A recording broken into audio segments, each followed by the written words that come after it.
Since the inception of the Federal Reserve in 1913, a number of large and small wars have commenced. The three most pronounced might be World War I, World War II, and Vietnam. World War I. In 1914, European wars broke out centered around England and Germany. The American public wanted nothing to do with the war. In turn, President Woodrow Wilson publicly declared neutrality. However, under the surface, evidence now shows that the financial powers behind the administration were looking for any excuse it could to enter it.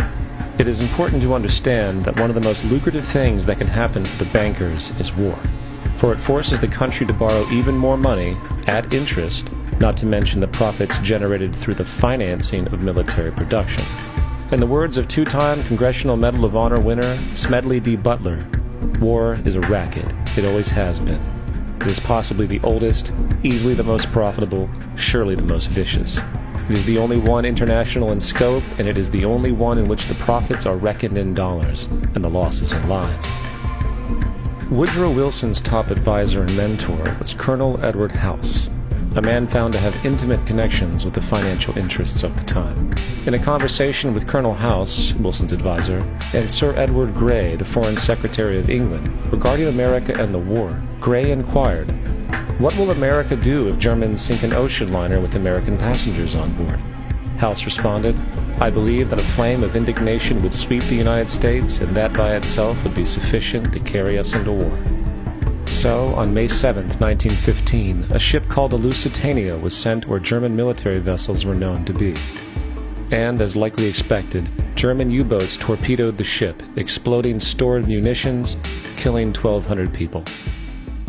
To further understand the obvious anticipation of this setup, the German embassy actually put advertisements in the New York Times telling people that if they boarded the Lusitania, they did so at their own risk, as such a ship sailing from America to England through the war zone would be liable to destruction.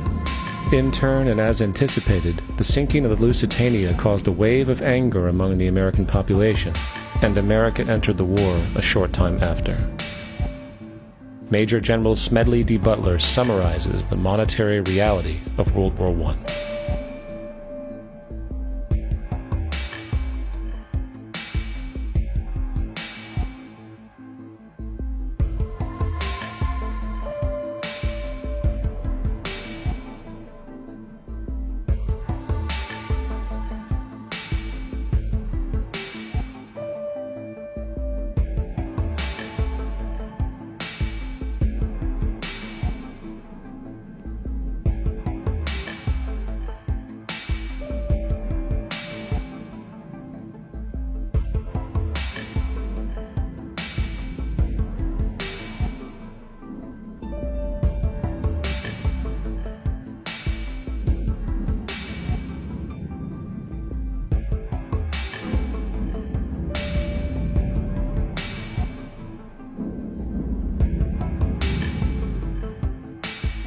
World War II.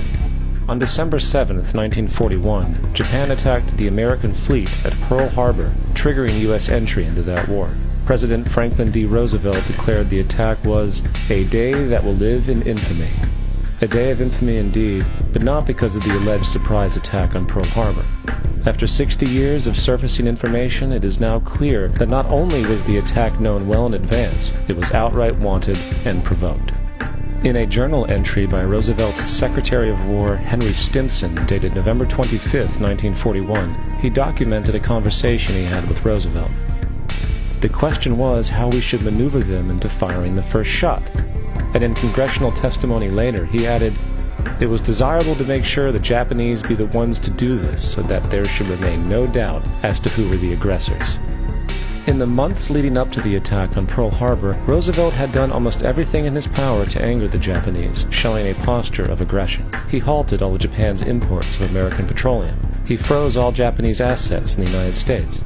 He made public loans to nationalist China and supplied military aid to the British, both enemies of Japan in the war, which, by the way, was in complete violation of international war rules. And, with numerous Japanese codes broken in advance, revealing the plan to attack, on December 7, 1941, Japan was allowed to attack Pearl Harbor, killing 2,400 soldiers.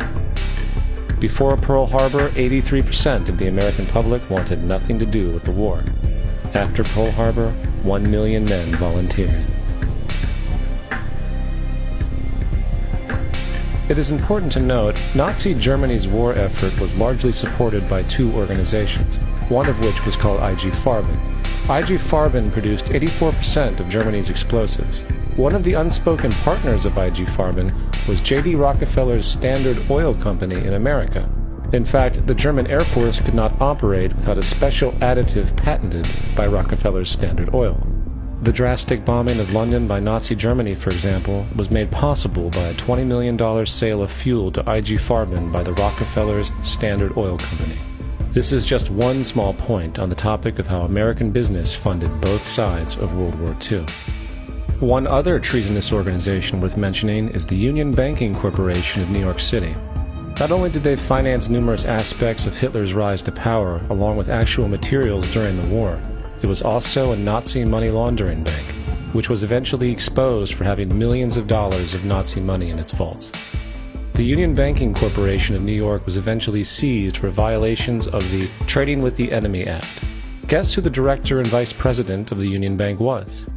Prescott Bush, the father and grandfather of former U.S. Presidents George W. Bush and George H.W. Bush.